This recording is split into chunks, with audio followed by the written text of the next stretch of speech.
Okay, welcome back to the podcast. This is episode number 158 with my guest, Wayne Bernard. Wayne is a steel drummer. He also works for the New York Fire Department in their emergency response division. And he is the band captain of PESO, or Pan Evolution Steel Orchestra. And I met Wayne when he was playing lead with the Brooklyn Steel Orchestra in Trinidad in 2015. We have a wide-ranging conversation, mostly about Wayne's background, but we talk about the current situation right now with policing in the United States, and I just get his thoughts. He's a good guy, and I hope you enjoy this conversation, because I certainly did. All right, we'll talk to you soon. All right, Wayne Bernard. Well, Wayne Bernard, I appreciate you doing this. We've known each other for a second. I think since 2015, and as you know, I went for a little walk before we talked, and I was like, what am I going to ask Wayne? And I was like, why do I feel like I have to ask Wayne anything? Let me just ask Wayne about himself. But before we do that, I just want folks to know a little bit about how you and I met, like why you and I are so friendly with each other. I met you in 2015, actually in Trinidad, I think, with BSO. I think we may have crossed paths in Brooklyn during a Panorama. Like we may have crossed in the street and been like, hello. Yeah. But then you were playing in the lead line with the Brooklyn Steel Orchestra. Kendall, Mark, and Odie, Kendall Williams, Mark Brooks, and Odie Franklin were arranging a tune called Off Feelin' for the ICP competition in Trinidad, which was in August of 2015. Brooklyn Steel Orchestra, I would love for you to talk more about that, but it was, for lack of a better word, it was sort of the all-star group of all of the bands in Brooklyn, of like players who wanted to do something extra, you know. And I was asked by Kendall and Mark and Odie to drill a little bit in Trinidad. And I saw you in the front lead line, and I was like, I don't know this guy. But sort of like teacher 101 is like, find the person in the room who is clearly demonstrating what it is you want out of everybody else, and simply compliment them. And 9 times out of 10, that everybody else, that's like a way to show everybody how to act, you know, or how to sort of commit to something. And I pointed you out. I was like, I don't know this dude, but everybody needs to be like him. And from that point, I feel like you and I have, you know, it's not like we hang out every day. It's not like we hang out every day, but I feel like I can say stuff to you and you can say stuff to me, and there's no judgment. And then, you know, we've sort of crossed paths a bunch since then. You were then sort of one of the founding members of Pan Evolution Steel Orchestra, which was a new group in your first outing at New York Panorama came in second, if I'm not mistaken. Yeah, that's correct. And, you know, but past that, I think I've heard a little bit about like where you work, where you're from, what your upbringing was like, but I don't actually know the details. So I'm curious. I would like to get to BSO and PESO, and it's totally up to you whether or not we talk about the sort of current stuff going on in society. I'm of two minds. I'm willing to wall this off, and we can just talk about Pan and not feel like we have to talk about anything else. But wherever you want to start, you know, But I just sort of want to leave that agenda up to you as we progress. If we get there, great. If we don't, let's not feel like we have to. Okay. But my first sort of prompt is like, can you tell me a little bit about like baby Wayne Bernard? Where'd you grow up? What were your folks like? Like, how did you get into music? Just give me some sort of place to start, if you wouldn't mind. Sure. So Wayne Bernard, of course. Born and raised in Brooklyn. My mother is Wilma and my father is Stephen. My mother is from Trinidad and my father is from Grenada. Unfortunately, my father passed away in my teenage years. For me, Pan really started as something that I used to watch my sister do growing up. She was involved in CASM at a very young age. And I used to go out a lot of times on a lot of their playouts or their gigs. In the summertime, a lot of times they would have, it could be a Friday, a Saturday, or Sunday. So Friday nights they would spend practicing. Saturday they could do 2 or 3 gigs. Sunday they could do 2 gigs. Their stage side was really big to me at that time. You know, watching them, had anywhere from like 25, 30 members. And sorry to interrupt. What's a stage side, just for folks who don't maybe know what that lingo? And I'm going to ask some dumb questions that you're like, wait a minute, you know the answer to that. Like, but for folks who maybe don't understand, there's a Panorama Band. There's a Panorama Band and there's a stage side band. Can you explain the difference? The Panorama Band is the competition side. It could range anywhere from minimum 45 players to 100 players max. Your stage side would be a smaller contingent of the Panorama Band, which would consist of your core players They would work throughout the year. They would do a lot of gigs, fundraise for the group. They would do events that would help push the group financially and support a lot of the endeavors that they would look to do throughout the year. So the stage side is that group to me, players. That's the core members, and they keep the band really running throughout the year. So at that time, watching Kasim's stage side or their core group, they were led by Mr. Arden Herbert, which is their musical director at the time. They used to do like a lot of gigs. Sometimes they would have gigs that actually conflict with each other with time when you look at it. So they may have a gig like in the Bronx at 3 p.m. and they would have had a street fair in Brooklyn at the same time. So what would end up happening, they would end up splitting the stage side. So they had like members that were versatile on multiple instruments, people that could play a tenor pan or they could drum, stuff like that. So they would split the group in half. They would send one group to Brooklyn, they would send one group to the Bronx, and they would do gigs like that. So I used to watch them a lot growing up, and I remember I wasn't really into pan. I didn't have a love for pan, and it was something my parents used to be like, why don't you get into it? Why don't you try it out? And it's like, it's just not really for me.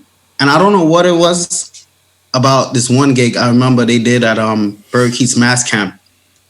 They had a thing with Berg Keats Mass Camp. They used to play there like every Sunday. And Josh, it was just like that day something clicked. It was just watching them go through the set. And I said, wow, these guys are really good. I said, wow, this is amazing. And I think after that gig, after that day, I looked at my mother and my father and I said, I think I want to play. And of course, they signed me up in Kasim's program. They used to have class programs, and they still do today. They had a class 1, they had a class 2, and then they had the stage side. Of course, the ultimate goal was to join and be a part of the stage side. Mm-hmm. And I really wanted. So what I didn't really understand at that young tender age is that, well, I had to start in the class. So I had to learn the basics. I had to learn about the instruments, about the history of the art form, about Kasim's history, which they do have rich history in Brooklyn and in the community. So who was running the class? Who was running that Kasim class? I know, like, does Travis Da Vinci run it right now? Yeah, Travis Da Vinci Roberts, he runs it. Lakeisha, I think Rico and a couple other people there are involved. Lakeisha's name keeps coming up. I feel like I need to take lessons with Lakeisha. Everybody I talk to is just like, she's so crazy. She'll tear you apart. She'll tear you apart. She's a real good player, So at that time, I think Chin and another guy named Robert, they were running the class at that time. And they taught the basics. They taught like several scales, basic music theory. And at the time, I think they taught maybe 2 or 3 of the Kasim core stage side songs, which is like Stand By Me and In the Mood. And of course, I got that down with practice. And after a while, I was just like, I felt like, I was just there and I wanted more, of course. I wanted to be with the squad, what was the stage side. And yeah. I remember coming home to my mother and was just like, oh, I didn't know that this is what it was going to be about. Like I want to go out on gigs and I wanted to play. And we're just in class every week and we're doing basics and we have 2 or 3 songs and that's it. So I think after a while for me, I was able to transition to another music program and another group, which was run by Uncle Nolly or Nolly Nicholas. I don't know if you know Nolly Nicholas. Yeah, Knolly. Yeah. I don't know him personally, but through Facebook, I think we've messaged a bit. But so his dad was running a program at that time in '94, and in the winter of '94, my sister ended up transitioning with me to this program, and we ended up working that out, learning some of the basics. Same thing that I was learning at Kasim, and it was in the spring. They kind of joined this band, which was Harmony Steel Orchestra at the time. Mm-hmm. So during that spring season of '94, we ended up working with Harmony, learning some songs, and becoming part of their stage side and doing gigs. And I think that's, for me, it just kind of just took off from there. Can I ask you? I mean, when you mentioned that, like, you wanted to be with your squad. I mean, that's like you. There's a weird feeling, and I don't know whether it's a specific thing to steel bands, but I feel like this is like a general feeling that most teams have, whether you're, the Bulls in the 90s or you're Cassim in the, in the 2000s. Yeah.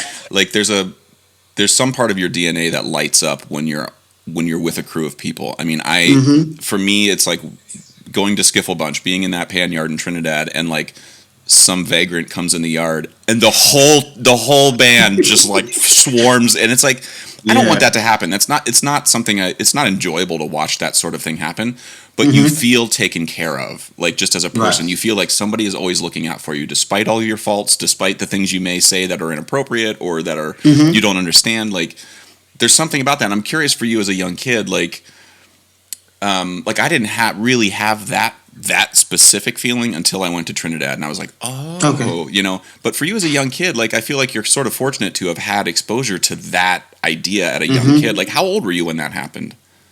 I was 13. Yeah, I mean, I was 22. Like, you had 9 years of a jump on me in terms of what that feels like. And right. There's talk right now in society about, like, how communities need to function. And I'm just kind of curious, like, the steel band in Brooklyn, I feel like, is this ecosystem that doesn't exist very many places elsewhere in the world, let alone specifically in the United States. It's not like you can go to, like, Des Moines, Iowa, and there's an equally thriving pan scene. Can you talk a little bit about, like, just culturally for you, why the steel band in particular is an important hub? I mean, it feels like the most obvious question, but, like, why is that important in Brooklyn? What is it about the steel band community in Brooklyn? Why does it exist there and nowhere else? The steel pan community in Brooklyn and the importance of it, to me, is very important.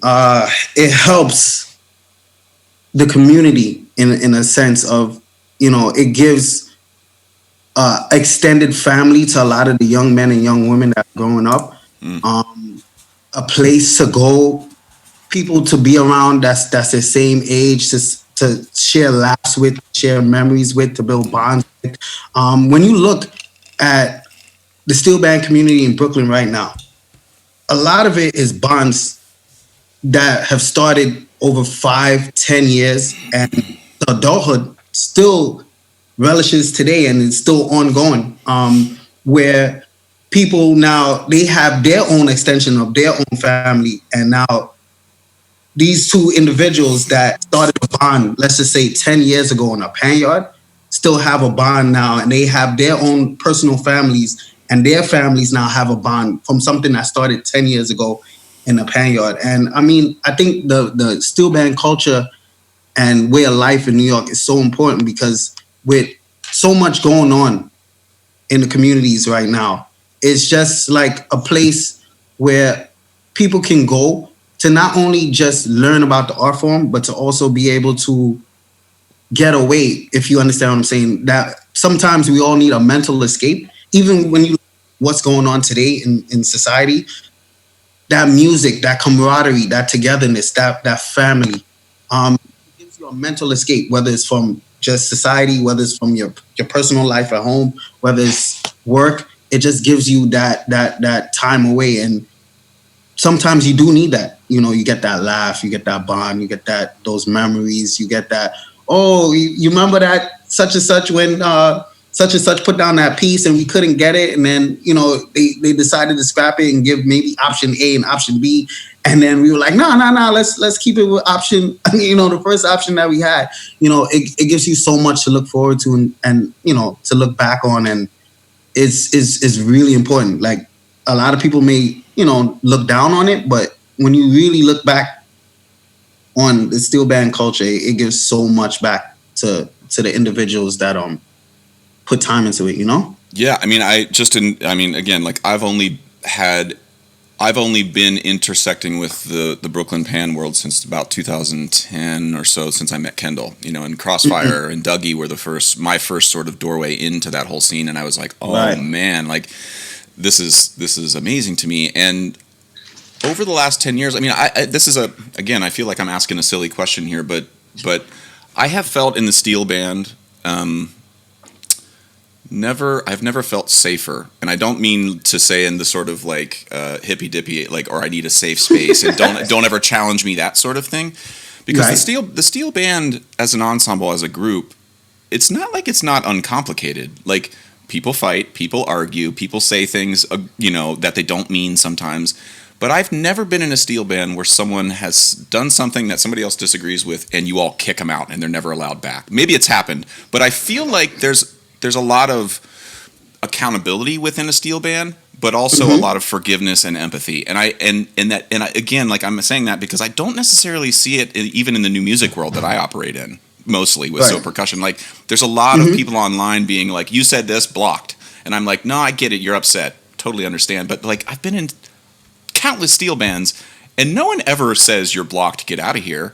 They'll call somebody out, but it's like very quickly is the arm wrapped back around and everybody's brought back in. I'm curious, am I misreading something, or is that something that I'm pointing out that is even remotely accurate? Nah, you're definitely accurate in what you're saying. Like again, like I was saying, a steel band is like your extended family. It's like your brothers and sisters. In a home away from home. So, of course, with your family, you fight, you argue, you have disagreements. But you would never ban your brother, you would never banish your sister or whatever. You won't see eye to eye at every waking moment. But when you have disagreements, cooler heads do prevail, and you sit down and you discuss, like, your point of view and my point of view. And we come to this understanding, okay, well, maybe what Josh was saying was right. I never really thought about it that way. I never really looked at it that way. And maybe we could try that and see how it goes. There's nothing wrong with trying something once. And if it doesn't work out, then maybe we could go another route. But no, it's definitely like a togetherness. It definitely is this family atmosphere, this bond, this vibe. And like I said, the bonds and the togetherness that's built, they last forever. They go on outside of the steel band world, and it's definitely that togetherness. Yeah. Well, I think that's a good sort of pivot point to your work with BSO and or just BSO's work in general and how I met, because that was the sort of, I don't want to say big tent because that isn't quite the right word, I think, but like the willingness for the entire Brooklyn Pan community to be like, let's get a consensus on one band and take that as a representative to Trinidad. That to me was like, oh wow, like this is a group of people that aren't afraid to band together and to put aside, like, first of all, there's 10 or 15 rival bands that are all getting together in the same band, like, and just historically speaking, since the, even as recent as the 50s, that would have been cause for violence, like historically speaking, to me, it's just an interesting data point to be like, well, that's crazy progress. And I look at BSO as having a big voice in that approach to playing panorama music. Can you talk a little bit about sort of how did BSO come about? What was the first conversations? And you don't need to divulge any sort of palace intrigue or backroom sort of scandals as it came to light, because I know there's drama in starting anything. But can you just sort of talk about, like, what was your mission? Why did you guys even start to talk about what a BSO could or should be? Brooklyn Steel Orchestra. Wow. So BSO really came about to audition for AGT, America's Got Talent. I don't think I knew. I mean, I've heard that, but I hadn't put it, like, plugged that into the BSO story quite like you just. That's crazy. Right. Okay, I didn't know that. Right. Yeah. A lot of people think like the BSO thing really came about for ICP, but I think BSO was always there. The whole concept and the idea of doing it for the International Conference Panorama was something that kind of just came about later on. But the real intent and purpose was to do it for AGT, to audition for America's Got Talent. So we did have like a collective of members from other groups that came together that made a stateside, per se, to practice and do like a rendition to go on audition for that.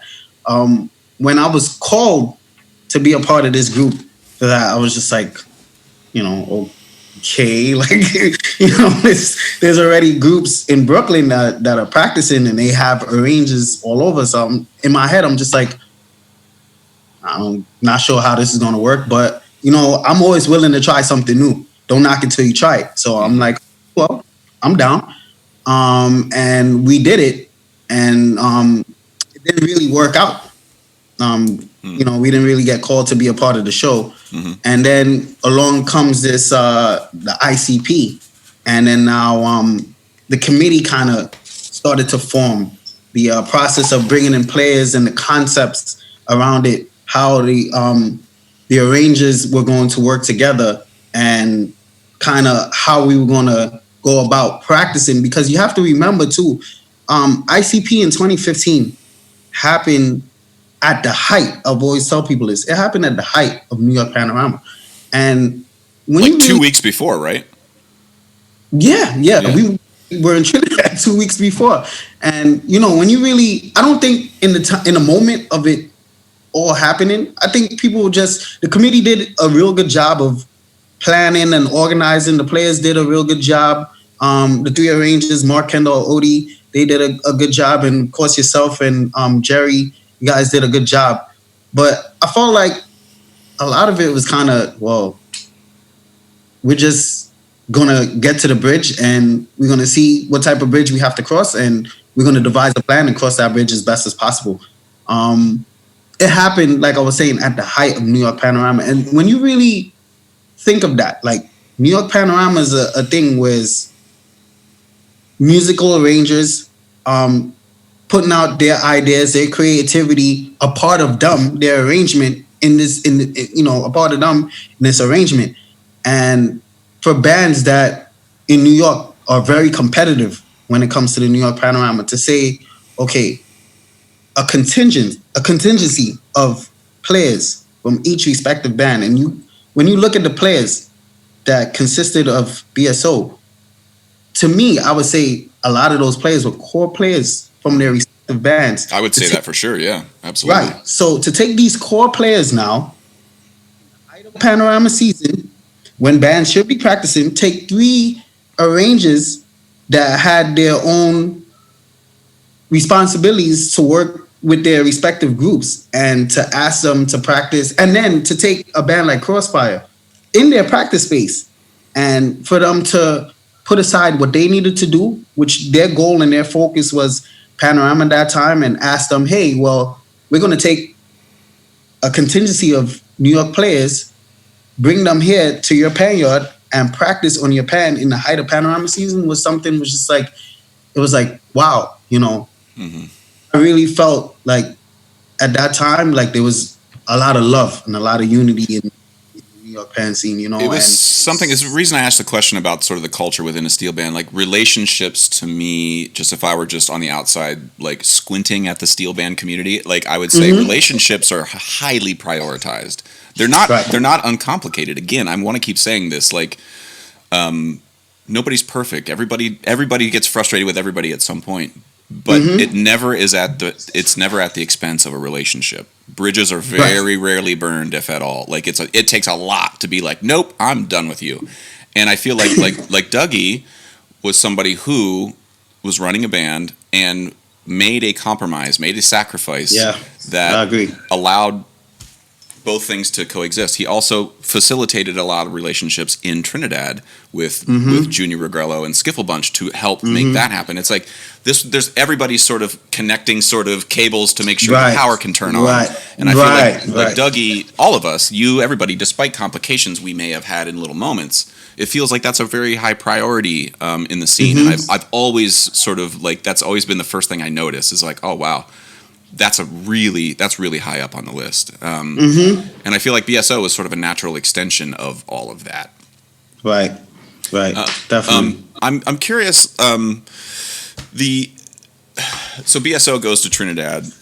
You come in fourth place out of 23 bands, and of the foreign bands, BSO was the first place of all the foreign bands. The next three bands were all Trini bands, were all Trinidadian bands, which was sort of a big coup in Trinidad, because not only was it a foreign band of most, I mean, there are folks from Trinidad there. It's not like it was all non-Trinidadians, but three foreign arrangers, none of whom were born in Trinidad, all have descent from Trinidad or the Caribbean in one way or another. But like, it was three foreigners too. Like, if you were in Trinidad, they call Kendall and Mark and Odie foreign arrangers. Then they came that high. They beat Bugsy, and like I would just remember everybody on that stage being like that was just the face, like. And can you talk about that moment a little bit? Like, it never felt like anybody was rubbing it in anybody's faces. It was just this weird moment of outpouring of support. A Japanese band played, and it sounded exactly, just to say it. It sounds terrible, but it sounds like a Japanese band playing calypso music. Like, but they got a standing ovation just like BSO did. Like, and it was and like you guys were just as supportive of them as they were of you. And I just felt like that moment was amazing. Can you just talk about that moment on stage a little bit? That moment on stage, wow! I remember being on stage and the results starting to call. I don't remember in that day really hearing any other band, but I knew what we did on stage. So I felt like when the results started calling, if anything was to happen, maybe we would make it somewhere in the middle of all the bands, because I knew the competition was there. So I remember they started, and I think they reached like 15, and I turned and I was like, wait a minute, I didn't hear BSO, and we reached 10 now, and I was like, wow, like we're in the top 10. And Josh, with like every band that called from 10 go down, I felt like it was like in anticipation of the New Year's Eve ball going to drop. And for me, I think as number 5 hit, I was already celebrating, because I was like, it was a victory, because I felt like no one, I don't know what people really thought, but I didn't think, like, for myself going into the competition, that we were just going there for the experience. We were just going there to say, like, okay, well, we went, and this is an experience, something to put on the list down. Like, it was a great experience or whatever. So to hear when Fourth called, it was all pandemonium at that point. We knew, like, the hard work had paid off. We celebrated, like, for us, it was first. I remember a lot of the work and the time and the effort and the planning and the events that we put in. So when our name was called, finally, it was just like all that emotion, all that adrenaline, everything it was worth it. It was really worth it. It was a great moment. It was really a great moment. Yeah, and I seen the look on the arrangers' faces, and then also Dougie. Like, just Dougie had this big old smile on his face, and he just was walking around with like his chin up, his gut out, and just sort of like just strutting like a peacock around that stage. Yes, you know it. You got it to a T. Yes. Yeah, and and the other thing too, I want to point out here that. Or I want to ask you, part of the BSO group were 3 of my NYU students, Sean Parham, Lutz Creme, Santa Coloma, and Rob Guilford. And I am like, they're not 3 mainstays in the Brooklyn pan scene. They're not crack shots in any of the bands. They're 3 of my students. And I'm kind of curious, the Brooklyn pan scene, since Kendall introduced me to it in Crossfire, and Dougie in particular, has always thrown the door wide open to my students, who are often predominantly white, when they come to NYU, have next to no experience, if any, with steel band. But never once has anybody in the Brooklyn pan scene been like, nah, prove yourself first, then you can come in. And I've always just wondered, like, what is your personal view on when I say foreigners? That's maybe the only, that is what I'm called when I play in a steel band. And it's not always a derogatory term. I'm curious for you, like, what is your viewpoint? What does that mean to you when you see 3 totally random white pale faces walk in the pan yard and just sort of like, and I'm asking the dumb question here, so please know it sounds like I have an agenda here, but I'm just kind of curious. What are your thoughts on that? What does that mean to you? What doesn't it mean to you? Like, when you see 3 people who maybe have no experience jump headfirst into that scene. It means they're family too. They're one of us.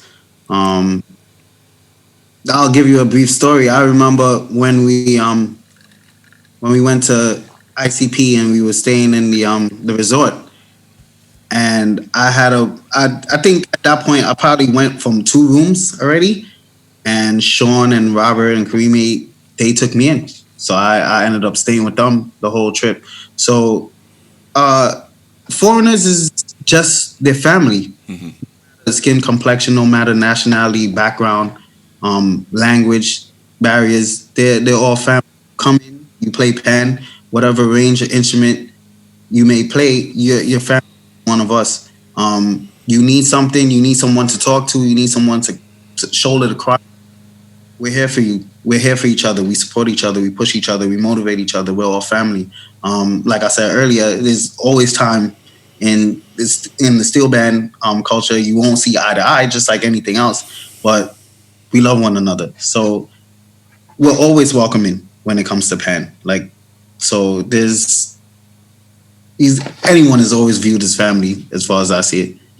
Well, that approach has something I've always felt since I was 20, going to Trinidad and meeting a total stranger in Phase 2's yard. I felt that same feeling. And again, I may be blindfolded here and like not understand that maybe this is only unique to steel bands, and I'm just missing everybody here. But if folks are wondering what it's like to enter a community of which you are the minority, if you're white walking into it, like, I can tell you firsthand, there is no safer place. As long as you're entering with humility and humbleness and a genuine curiosity and interest, there's no safer place than a steel band. I guarantee everybody in the world.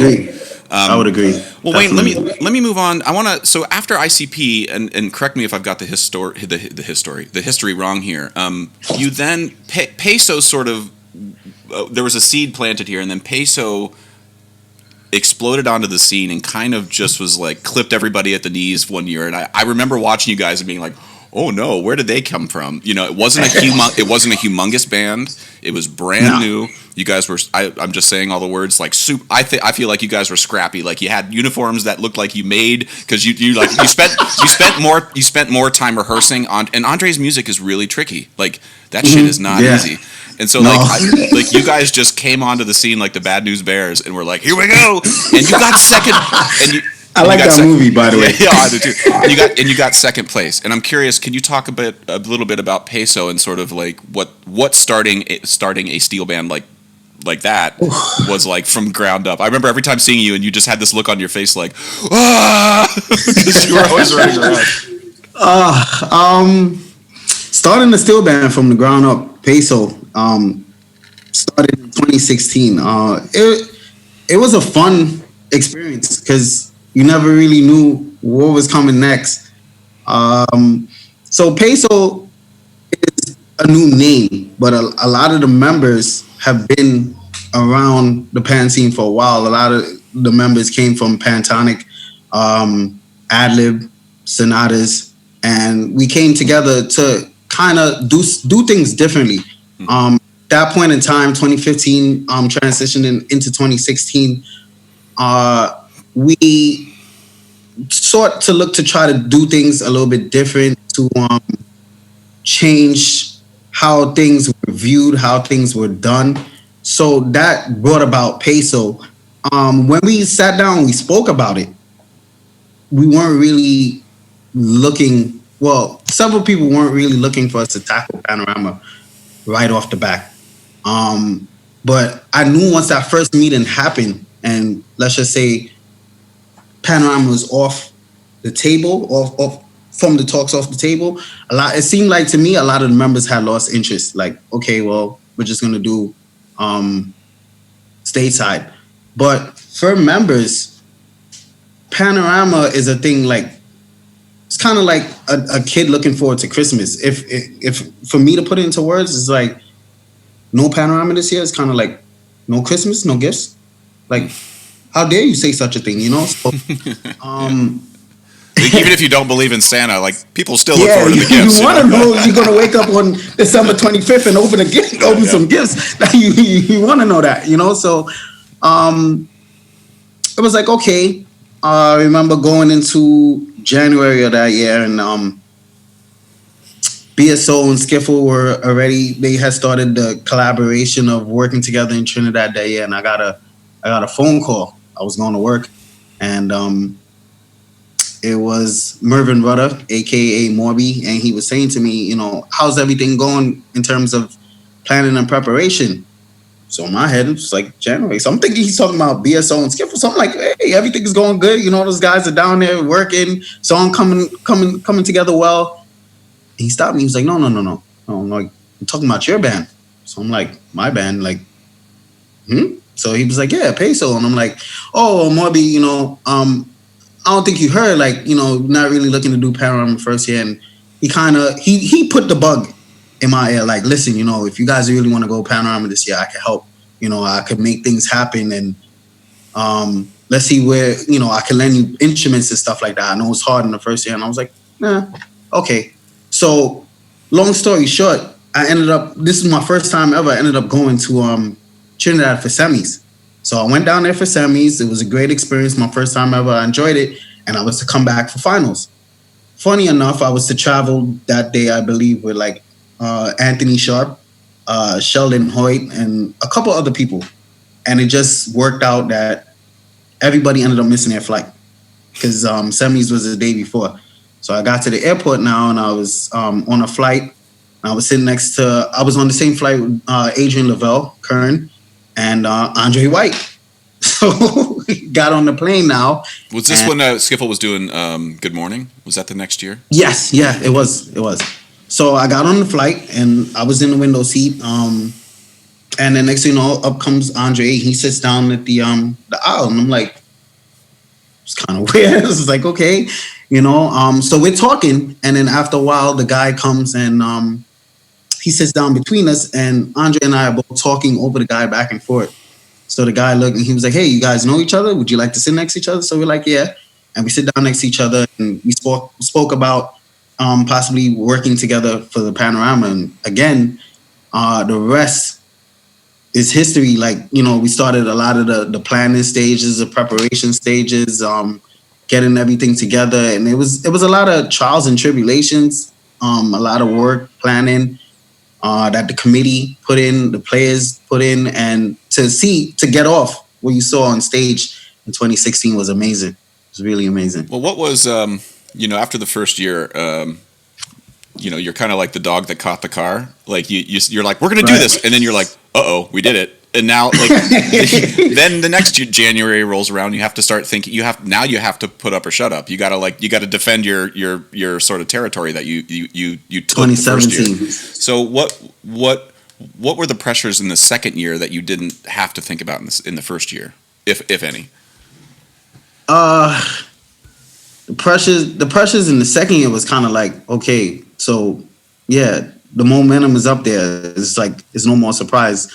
It's like these guys are serious. So at that point, it was kind of like first place or nothing, because you come out and you come out and you hit so high. Second place, it was just like there's no place to go but up, which was first place. So I think going into that second year, we were focused, we were motivated, because at the time, Rattles was the band they were leading the route out here, and we felt like to help solidify our name, the only thing to do was be ones to actually beat Rattles. And I felt like that year, 2017, we were focused, we were committed, we were goal driven, and it was just one thing on the agenda.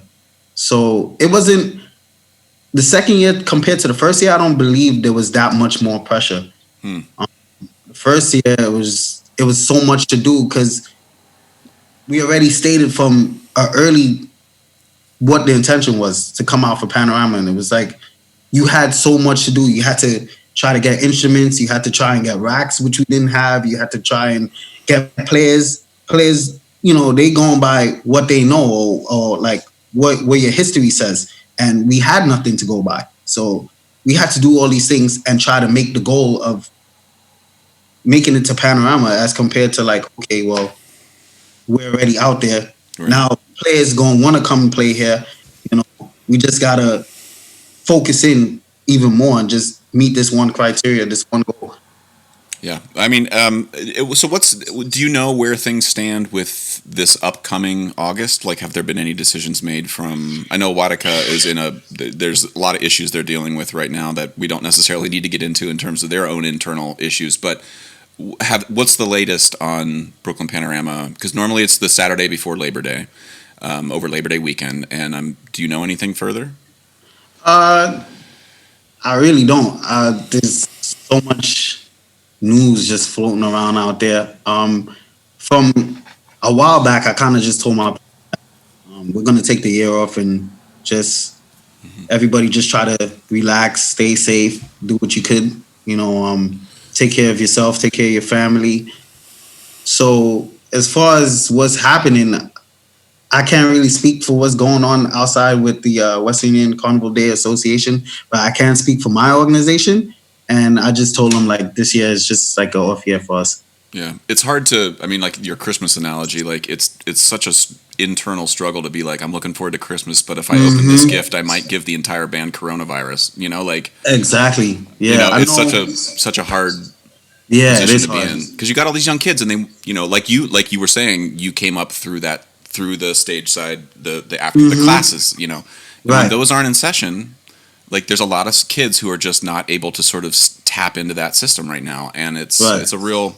I mean, as somebody who's running a band like yourself, I can imagine you having like all of the things, like the guilt, the feelings of like you're leaving these kids hanging. What can you do? On the other hand, you don't want to get a whole group of people together and get everybody sick. So how you walk those lines. So anyway, I'm just asking where things are at now. And again, like I don't, you need to think of the safety and health of your band first.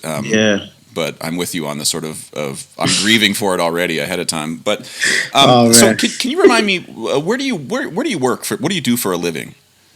So currently I'm a field service supervisor for the fire department. What does that mean?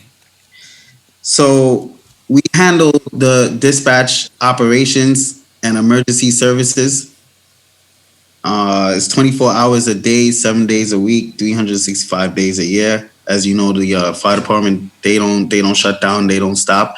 So anything goes wrong with their system in a firehouse that they have to receive their jobs over, or the dispatch system that they have to send the jobs out on, we're there for them. We have to maintain and service that and make sure there's no outage or no outage that's out, for any particular amount of time. So right now, during this pandemic, we've been out there trying to stay safe.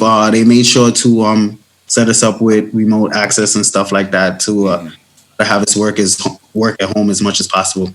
Yeah. Well, if you don't mind me asking, I mean, there's the current state of affairs right now. There's a lot of people really upset for absolutely valid reasons, and a lot of people also completely confused for a lot of valid reasons. I mean, everybody's looking at Facebook, and it's absolutely a fire hose of vast, mostly misinformation, and a lot of anger and a lot of resentment, all justified. And I don't want to imply that people aren't entitled to their feelings at all. Like, absolutely.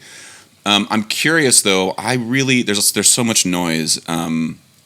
That like I want to, like, from me to you, there's some obvious things that I just will never understand ever in my entire life. I can empathize, but I'll never know what it's like to be afraid to be pulled over. I mean, I'm afraid to be pulled over. When I get pulled over, I have anxiety. It's just not the same anxiety that, people with different skin color, I'm generalizing here, but the anxiety that they might feel is different than the ones I feel. I have racist thoughts. I'm not going to sit here and lie to you and pretend that I'm immune to judging people out of fear.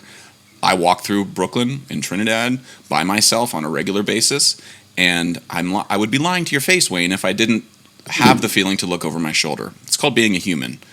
But I feel like I've practiced enough to be like, nope, that's my lizard brain talking. I'm going to push that down and not acknowledge it. So I want to hear your experience, because I don't think you and I have ever talked about it on this level. And if you wouldn't mind me sharing it with me, like, and I only want you to speak for yourself.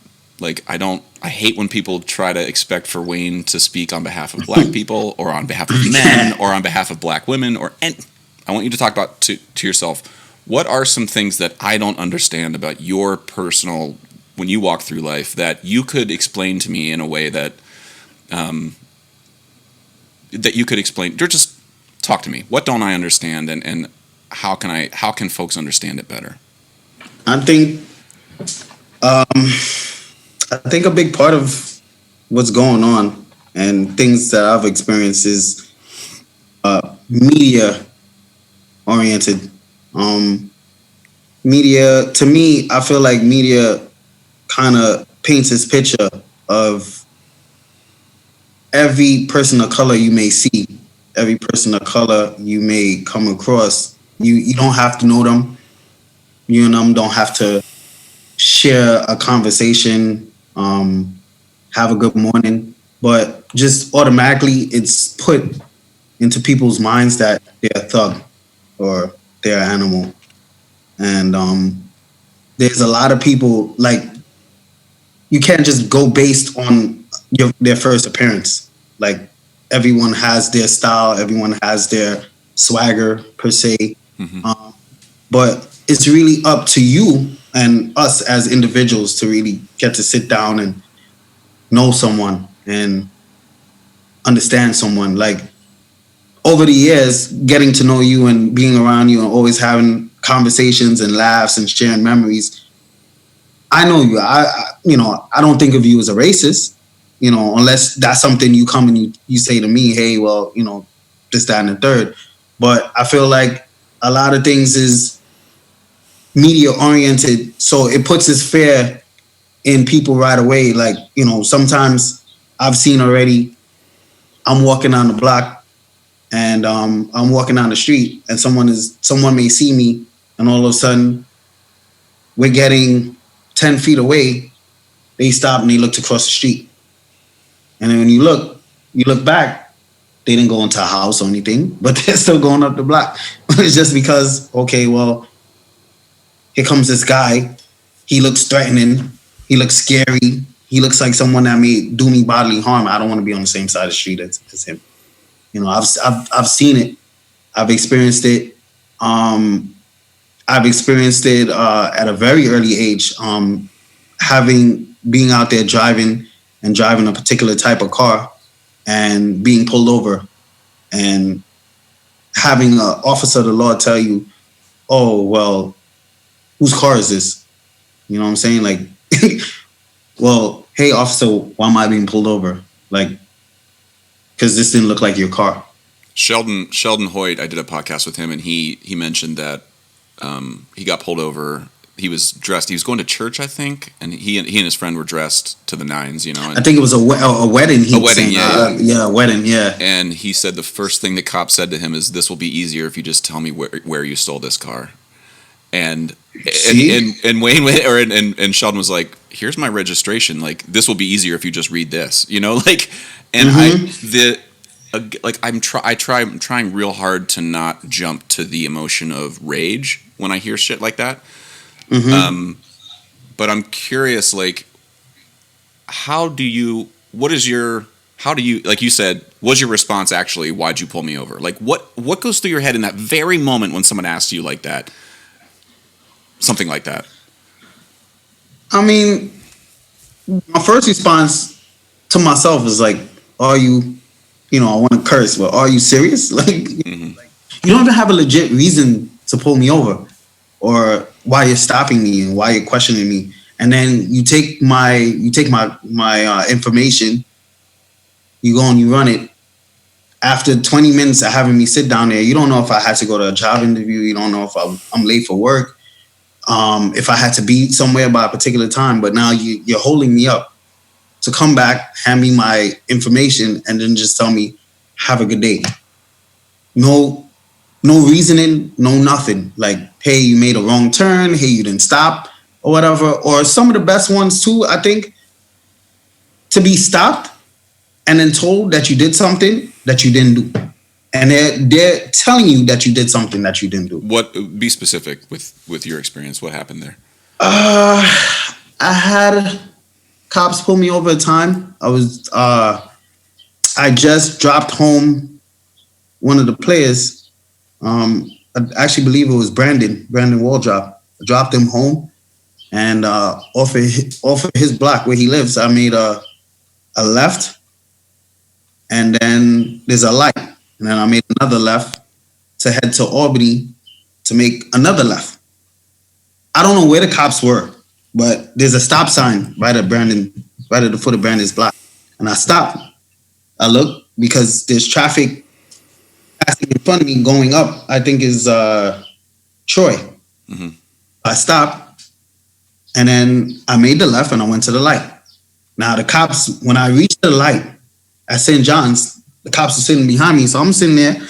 Josh, I'm not on no cell phone, I'm not texting, I'm not doing anything. I'm just sitting at the light. This is not after a rehearsal, and I'm waiting to go home. The light changes, and like, like I don't know. I don't know if people really understand this, but as a black person in America, you're driving a car, and then you see the police pull it behind you. I don't know. To me, there's this kind of way. I've been driving for a while, so this is kind of way when I know they're gonna pull me over. They pull up like dead behind your bumper, like no room. So I'm watching them in the mirror, and I'm saying in my head like, Wayne, they're getting ready to pull you over. So when the light changed, I waited at the light. I waited for them to put on the sirens because I already kind of submitted myself, and no sirens came on. So I was like, okay, indicated, and I proceeded to go to St. John's. I got halfway down St. John's. Here comes a police car flying with their sirens on. So I'm like, okay, the speed these guys going with, they have to, they got a call. They're going to emergency. They're going to something. So I reach to St. John's now, and then they pull up behind me. So I'm like, are they trying to pull me over? Are they trying to go somewhere, waiting for me to turn? Seeing that I'm indicating again. So I turned off of St. John's onto Albany, going back down. So they turn behind me now, and I'm like, oh, well, clearly they're pulling me over. So I'm like, okay, I'm just going to drive till I see somewhere safe where I could pull in and they could pull in and do whatever out of the way of traffic. So I pull up. I have my music playing. Cop, first thing he says to me, turn down your music. Okay, turn down the music. I look at him. I said, officer, what are you pulling me over for? Can I ask, like, why are you pulling me over? And he says to me, oh, well, you didn't stop at the stop sign. So he's telling me I didn't stop at the stop sign at the foot of Brandon's block. And then he's telling me now, when I reached at the light by Troy, I didn't indicate. With them behind me, I did not indicate to turn onto St. John's to make the left.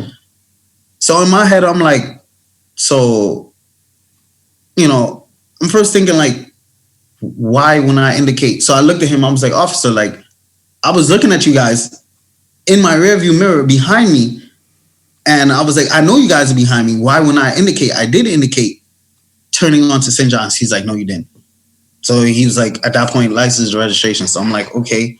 And they had me out there for probably about 30 minutes, 20, 25, 30 minutes. And then after, to not give me anything. No ticket, no summons, no nothing. Just like, okay, drive safe. Just, you go through those things and you see those things, and it's just, I don't know. Can I ask you something too? I mean, you mentioned that you work for the fire department, and I know that the fire department is not law enforcement, but in terms of bodies of organizations in a society that are tasked with protecting said society, I mean, there's many complications with that statement I just made, but let's just, for lack of a for this statement, the fire department is meant to protect everybody from fires, right? And the police department is meant to protect you from supposedly danger, right? Like, serve, yes. they're to protect and serve, right? So I'm curious, like right now there's a lot of discussion around like defunding the police, abolishing the police. I see, the whole spectrum of things is covered. I see folks being like, wait a minute, let's not defund the police. We need the police. Let's reform the police. All of those discussions. Right. You being someone who does actually work in the system, for lack of a better word, in terms of like you are adjacent to law enforcement in a way on a daily basis. And I'm curious, like, how has that dissonance sort of how have you been thinking about that stuff in your head? What do you see on a daily basis in the system that you think maybe folks aren't thinking about right now? Like, let's say I come at you and I'm like, Wayne, we got to get rid of the police. I don't care what you say. We got to get rid of them. Close them down. We'll figure it out. Like, but right now, this is the problem. We got to get rid of them. That's not what I personally think, but I'm just curious. If I say that to you, what are your thoughts about that? If we were trying to figure this out together, what would your response be to that? I don't think to get rid of the police. I think some form of reform and methods to kind of police the process of what's going on. Like, let's just say, all right, a rookie cop is hired today, right? And to be clear, Wayne, I do not. If there's something we get into here that you feel is something that you don't want to talk about for your own personal job reasons or whatever, please just tell me. I don't want to talk about that. It's okay. It's fine. I feel like if a rookie cop works 5 years on a job, it would, like, I think some things like a reform, like maybe, okay, 5 years is an evaluation point. So we're going to take this officer, he started 5 years on a job. Let's look at his file. Let's look at if he has any complaints of harassing citizens, brutalizing people, anything of that matter. And let's go and see, let's look in depth as to why this is happening. Maybe we could do psych evaluations. Maybe you could do ride-alongs or something like that. Every couple of years to see, because an officer brutalized. It happens too many times where you see, okay, you see this incident on the news, and it's like, okay, when they look back, oh well, this cop has a history of doing these things. So before it gets too out of control, there should be maybe some form of a timeline to be like, okay, every 5 years or every 2 years, let's do background checks to see, psych evaluations to see if they're still mentally fit to handle this job or whatever the case may be. I mean, I would like to ask the question, what are the qualifications? What are the actual credentials for one to make a law enforcement, I think it's an interesting statement. I mean, sorry to interrupt, but I've been thinking about the bad apple argument a lot. Like I hear it from the part of the country where I grew up a lot. I know people in law enforcement. I have former family members who are in law, all of that. And the argument I hear, and I don't think they're wrong. Like the bad apple argument. It's like, of course. Yeah. There's definitely a lot of great cops. Totally. Absolutely. They are great cops. They are. And yes, there are absolute bad apples. But let me just play this analogy out for you. I fly a lot. Okay. And if we have a lot of pilots, right? And one of those pilots, once a month, shows up to the flight, blitzed out of his mind, and has a history of this. Now, it is true that drunk cop or drunk pilot might have flown the plane safely on those days in the past. But if once a month that pilot flies that plane into the side of a mountain because he's drunk, then yeah, yes, we can say there are most pilots are good and there's a few bad apples. I'm sorry. Right. I'm not getting on that plane until you figure that out. That's it's too big of a risk. You have too many people's lives, and I think of cops and like law enforcement. You are one of the pilots of our society. You're not the only one, but you're one of them. And like, I'm sorry, I'm just not going to get on a plane if I think one of you randomly might show up and exact some revenge on me because you're damaged from something prior. You have trauma, or you were raised by a family who told you black people were shitty, or you did all or something. Right. I just feel like the bad apple argument is like we need to have yes, and like we can't have bad apples in the police department. We need to have a system that we have a way of sort of teasing them out so that the fabric of our police is actually as healthy as it looks like we want it to look, Right. Again, I'm not a cop. I don't know how to do that very well, but I do feel like us having discussions about it is probably healthier than getting on and just yelling at each other. Right. Definitely. Well, Wayne, I want to let you go here. I've been keeping you for an hour now, and I can't. Time always flies when we're chatting here. But first of all, you're welcome back on the podcast anytime. I think I've said to you many times, but I like repeat guests because there's no way anyone's going to get to know you over 1 hour. And I want your voice to be here many, many times, and I would like to have you on enough that we actually have a fight online and have to work something out. I think it'd be really great. But Wayne, I really am genuinely grateful for your time. I'm grateful for your work in the pan community. Like I say it to you all the time. You're one of the biggest advocates for the art form in Brooklyn. Thank you. And just for meeting you, I'm very grateful for you sharing your story to me. There's a lot of stuff online where people are saying it's not Black people's responsibility to teach white people anything. And there's a part of me that, again, I understand that statement. I get your feeling. You are entitled to that feeling. But I've learned about other cultures by that very culture, like Dougie did, like Junior did, like Cliff Alexis did, and like Kendall did, just by simply like opening the door and saying, come in. And I'm grateful for you, Wayne, for allowing that same sort of graciousness towards me. So thank you for that. Is there any final, like if somebody wants to learn more about BSO or Peso or Andre or any of the things that you're passionate about musically, where could folks go online to find out more about what you're doing? So you could go on Facebook and put in Pan Evolution. We have a Facebook. We also have IG, Panda Evolution IG. You can follow us. We have a lot of videos up on YouTube. We're actually working on our own YouTube channel. So we have a lot of material out there.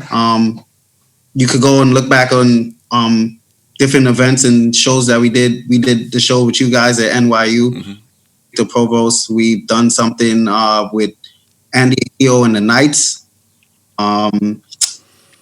That's also up there. They have different concerts and shows. We've done the Halloween parade twice now. So all that stuff is out there. All the different panorama arrangements that Andre has arranged, they're also up there on YouTube. So you guys are free to go and check it out. Also like to thank you, Josh, for taking the time to have me on your podcast today. I'm very appreciative and thankful and humble for the opportunity to sit down here for an hour. And it doesn't bother me. I'm really thankful for this. I appreciate that. Well, it's mutual, buddy. And like I said, you're welcome anytime. If you just want to sit and stare at me for an hour, we can do that. We can do that too. I don't care. I'll definitely call you. Yeah. I'll call you. All right, buddy. Love you. Stay safe and take care, okay? All right. Love you too, man. Take care. See you, buddy. Bye. All right. Okay, I hope you enjoyed that conversation. This podcast was brought to you by Liquid Drum. LiquidDrum.com down in Waco, Texas. Percussion, education, humor, merch. It's all there. Check it out. LiquidDrum.com. And also Dunleavy Pans. Kyle Dunleavy makes and builds all the steel drums I play and teach on. You can find them at DunleavyPans.com. DUNLEAVY pans.com. Okay? Talk to you soon.